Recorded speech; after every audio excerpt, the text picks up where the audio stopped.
उपस्थित सभी भाइयों बहनों बुजुर्गों और बच्चों को मेरा प्रणाम स्वीकार करें। आज बाबा साहब की जयंती है। इससे महत्वपूर्ण दिन हमारे जीवन में कोई हो नहीं सकता,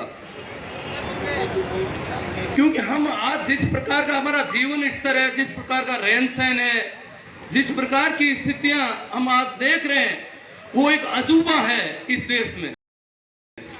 हजारों वर्षों के बाद इस देश की बहुत बड़ी आबादी को मनुष्य होने का गौरव मिला बाबा साहब के संविधान के बदौलत। इसलिए बाबा साहब के जन्मदिन से बड़ा कोई महत्वपूर्ण दिन हमारे जीवन में नहीं है। बाबा साहब का जन्मदिन है और मैं एक बात कहना चाहता हूं कि बाबा साहब अंबेडकर ने जब अंग्रेज सरकार से मांग की पृथक निर्वाचन की, अलग से निर्वाचन क्षेत्र होने चाहिए अछूतों के लिए, अलग से मतदान प्रणाली होनी चाहिए, वो बात उस दिन पार नहीं पड़ी, क्योंकि गांधी जी उसके खिलाफ खड़े हो गए थे। गांधी जी उपवास पर बैठ गए, अनशन पर बैठ गए। बाबा साहब अंबेडकर अपने दृढ़ निश्चय में थे, परंतु 21 दिन हो गए, गांधी जी की हालत कमजोर हो रही थी। पूरे देश का दबाव बाबा साहब पर था कि अगर गांधी जी खत्म हो गए तो मामला बिल्कुल उल्टा हो जाएगा, इसलिए आप कुछ करिए। वो प्रत्यक्ष निर्वाचन क्या था वो समझा दूं मैं थोड़ा। प्रत्यक्ष निर्वाचन में जैसे आपका एमपी, जैसे बीकानेर की एमपी की सीट रिजर्वेशन में है, परंतु उसको मतदान जो करेंगे वो सिर्फ रिजर्वेशन के लोग ही करेंगे, अन्य लोग नहीं करेंगे, मतदान में भाग नहीं लेंगे। तो अगर केवल रिजर्वेशन के लोगों का मतदान हो और उनका प्रतिनिधि हो तो उनके प्रति जिम्मेदार होता है, बाकी लोगों का दबाव नहीं रहता है। आज हमारे प्रतिनिधि मेल सत्तापत है दिल्ली में बैठे बैठे, क्योंकि वो उन लोगों के दबाव में वो किंग मेकर है। गांव में कई जगह ऐसे सरपंच हैं जिनको कोई जानता ही नहीं, सरपंच कोई और है, दूसरा छीन लिए फिर रहा है, वो चला रहा है सरपंची पूरी की पूरी। ये किंग मेकर की जो भी स्थिति है वो इस वजह से है क्योंकि हमें अलग मतदान नहीं मिला। उस समय गांधी जी का दबाव था, आज किसका दबाव है? आज ये मांग उठनी चाहिए। अब उसके ये 90 साल पुरानी बात है, गांधी जी की हालत को देख करके बाबा साहब को पूना पैक्ट करना पड़ा। खुद अपने हाथ पे जूस लेकर गए। मैं ओशो सन्यासी ओशो ने कहा कि मुझे जब अंबेडकर मिले, उन्होंने कहा मुझे जब अंबेडकर मिले तो मैंने पहला सवाल किया कि आपने जो जूस दिया था गांधी जी को, वो इस देश के लाखों करोड़ों लोगों का खून था, आपने बहुत गलत किया। उन्होंने कहा हाँ मैंने गलत किया, मैं सही था, गांधी जी गलत थे, परंतु फिर भी मुझे कहना पड़ा। मुझे मार देते तो मुझे कोई फर्क नहीं पड़ता, परंतु देश में जगह जगह आगजनी होने लग गई, गरीबों के झोंपड़े जलाए जाने लगे, स्थिति बहुत विकट हो रही थी और मैं मरता उससे कोई फर्क, उनको पता ही नहीं बेचारों को कि कौन सा पूना पेक्टर, कौन सा उनका मांग है, और वो गाजर मूली की तरह इस देश में काट दिए जाती। इसलिए बाबा साहब को खुद अपने हाथों से जूस देकर के उनका अनशन तोड़ना पड़ा कि मैं मेरी मांग वापस लेता हूं, परंतु अब ये मांग उठनी चाहिए। दूसरी बात,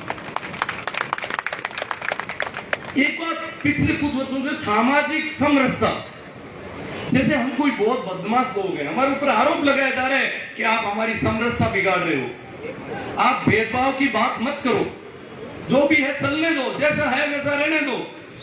जब हम भेदभाव की और ऐसी उत्पीड़न की बात करते हैं, कहते हैं कि ऐसी बातों से, छोटी मोटी बातों से समाज की समरसता खराब होती है, आप चुप रहो। हजारों वर्षों से था भेदभाव, वो तो नहीं बोले, आप ही मत बोलो, समरसता रखो, समानता की बात ही मत करो। हमारे संविधान का फंडामेंटल राइट है सामाजिक समानता, सभी तरह की समानता की बात है उसमें। तो ये समानता के खिलाफ समरसता के नाम से हमें अपराध बोध से भरते हैं कि आप समाज में कड़वाहट फैला रहे हैं समानता की बात करके। असमानता का रोना रोते हो बार बार, भेदभाव का रोना रोते हो, इससे खटास पड़ती है समाज में। हमारे ऊपर आरोप लग रहे हैं। ये नहीं कहते कि वो लोग समानता की तो बात ही नहीं करना चाहते, केवल समरसता। अब तो इस बार तो बाबा साहब के नाम के आगे लिख दिया सामाजिक समरसता के अग्रदूत, समरसता के अग्रदूत, जबकि वो समानता की बात करते थे। समरसता का मतलब है कि जो भी तुम्हारी पीड़ा है, पीड़ा को भोगो, पर किसी से कहो मत, राजी हो जाओ, जैसा भी दुख है, पीड़ है। तुम अगर भेदभाव की, पीड़ा की बातें करोगे तो समाज में वेमनी से फैलता है। ये देश विरोधी काम है, समाज के टुकड़े कर रहे हो आप लोग। हमारे ऊपर आरोप लगाए जा रहे हैं, हम समानता की बात करते हैं तो ये जो बात है उनसे थोड़ा ध्यान रखना है।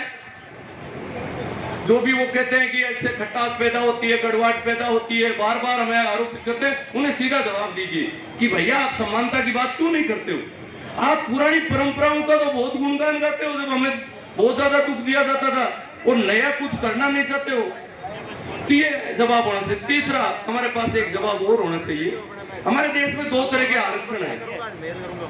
संविधान जब नया लागू हुआ, जब देश आजाद हुआ, तो एक प्रतिनिधित्व की बात उठी कि सबको प्रतिनिधित्व मिलना चाहिए सत्ता के विभिन्न स्तरों पर। वो है संवैधानिक आरक्षण। उससे पहले भी हमारे देश में आरक्षण है, परंपरागत जाति आधारित आरक्षण। राजा का बेटा चाहे कैसा भी हो, लूला लगड़ा हो तो भी राजा, पंडित का बेटा कैसा भी हो तो भी वो शादियां करवाएगा आपकी। वो जानता ही नहीं, खुद की शादी नहीं हुई बेचारे की। ये जो परंपरागत आरक्षण है वो तो चालू है अभी, उसकी तो बात ही नहीं करते। ये नहीं कहते कि वो आरक्षण देखो, उसमें योग्यता की तो कोई बात ही नहीं थी। सिर्फ बेटा होना उसका, सिर्फ उसका बेटा हो गया इसलिए वो करेगा, चाहे पागल हो, दिवालिया हो, कोडी हो, कैसा भी हो। जबकि इसमें योग्यता है, निश्चित योग्यता के बाद में कुछ होता है। झूठे बदनाम करते हैं कि अनपढ़ डॉक्टर नहीं, डॉक्टर बन गया, अनपढ़ वो बन गया, 10% वाला कलेक्टर बन गया। ये सब फालतू की बकवास है। मिनिमम योग्यता जरूरी होती है, ये बिना योग्यता का आरक्षण नहीं है। ये जो संवैधानिक आरक्षण है उसमें योग्यता जरूरी है, और योग्य लोगों को अवसर मिला है पहली बार देश में। जो लोग योग्य थे उनको कभी अवसर नहीं, हजारों वर्षों तक इतनी बड़ी आबादी को सेवा का अवसर नहीं मिला। प्रतिभाशाली जन्म नहीं लेते थे क्या इन लोगों में? प्रतिभावान बच्चे जन्म लेते थे, परंतु वो कीड़े मकोड़ों की जिंदगी जी करके मर जाते थे। तो इतनी प्रतिभाओं को जब इस देश में दबोचा गया, और ये पहली बार हुआ संवैधानिक आरक्षण की वजह से प्रतिभावान लोग कॉलेजों में पहुंचे, यूनिवर्सिटियों में पहुंचे, ऑफिसर बने, सेवा का मौका मिला। तो इसलिए हमें कहना है कि संवैधानिक आरक्षण से प्रतिभाएं पैदा होती है, उत्पन्न होती है। संवैधानिक आरक्षण योग्य व्यक्तियों को सेवा के अवसर प्रदान करता है। ये बात आपके पास जवाब होना चाहिए। जब वो आरक्षण की बात करे तो उनको कहना, भैया परंपरागत आरक्षण खत्म करो। पहले आरक्षण पहले वो खत्म होगा जो पहले लागू हुआ। ये तो छोटा सा आरक्षण है, इसमें तो योग्यता भी जरूरी नहीं है कि सिर्फ अनुसूचित जाति का बेटा है इसलिए उसको कलेक्टर बना दिया। नहीं मिलना जाता, वहां तो ब्राह्मण का बेटा ब्राह्मण बन ही जाता था, चाहे कैसा भी हो। क्या बनता है क्या अभी?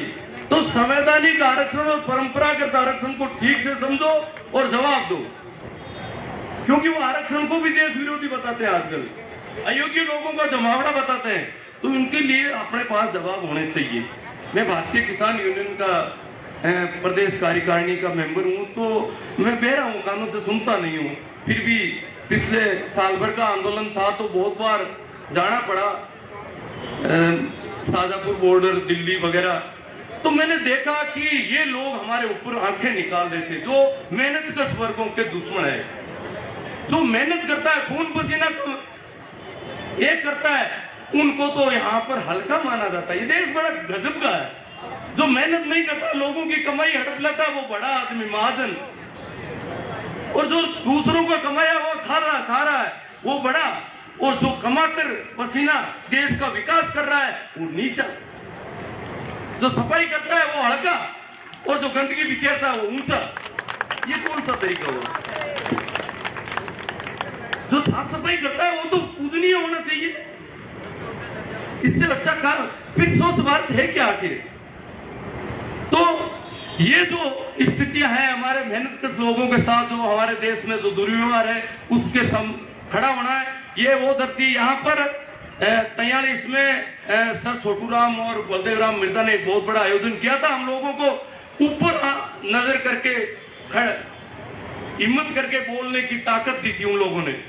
दरबार के, जोधपुर दरबार के बराबर बैठे थे यहाँ पर, और उससे लोगों को लगा कि हम भी इनके बराबरी आदमी हैं, 2 हाथ पैरों वाले।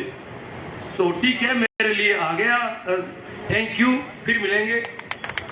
बहुत बहुत आभार। जब तक आप इनका बहुमान करवाएं, जब तक मुझे आप नहीं करते हैं। बहुमान करें, आप लोग करवाएंगे। वो बोल रहे हैं साहब के बहुमान के लिए, बोल रहे हैं साहब के बहुमान के लिए श्रीमान संपत जी और उनके साथ में रहेंगे दुबा सिंह राठौड़। आपसे मेरा आग्रह है कि आप स्टेज पर पधारें। एक बार तालियां बजाए। बहुत खुशखबरी भरी सौगात दे रहा हूं मैं आपके सामने। हमारे बीच में वर्षों बरस से एक सुरीली आवाज जो हमारे कानों में हमेशा गूंजती है। मात्र 1 मिनट प्लीज, मुझे थोड़ा फ्री तो करो। इनके बहुमान के लिए श्रीमान संपत जी और लुबाजी कानों में रस घोलती है और हमें संजीदगी प्रदान करती है। राजस्थान के सुपर सीनियर आर्टिस्ट, आपने रेडियो पे बहुत सुना होगा, मेरा सीधा सीधा इशारा भी आप समझ रहे हैं। राजस्थान के सुपर हिट सुपर सीनियर लोक गायक कलाकार, मेरे गुरुतुल्य ब्रह्म आदरणीय श्रीमान कालूराम जी प्रजापति अपनी प्रस्तुति देने जा रहे हैं। ज्ञान बीरनी बिल्कुल मैं तो कद करना सीमा दलियो, आइएगा। इनसे पहले मैं आपके सामने कुछ घोषणाएं डिक्लेयर कर लेता हूं। श्रीमान जी पप्पू एफा पेंटर साहब की तरफ से टीम मैनेजमेंट को 500 रुपए का आर्थिक सहयोग दिया है। टीम मैनेजमेंट इनका हार्दिक स्वागत अभिनंदन करती है। और इसी कड़ी में श्रीमान नवीन जी पवार साहब, प्रशासनिक अधिकारी, भारतीय जीवन बीमा निगम, इन्होंने 1000 रुपए से टीम का एक विशेष आपके सामने उद्घोषणा करने जा रहा हूं। बाबा साहब डॉक्टर भीमराव अंबेडकर जयंती संयुक्त समारोह समिति जोधपुर आयोजन समिति को, संयोजक मंडल को, हमारे परम श्रद्धेय वक्ता श्रीमान रूपचंद जी सिनावड़िया साहब, अध्यक्ष राजस्थान जोधपुर से लाइव।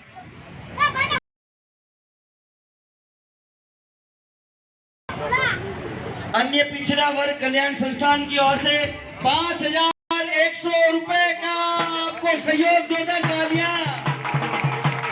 हाजिर है लोक मन भावन गायकी के साथ में। राजस्थान का जगजावा जगठावा मीठा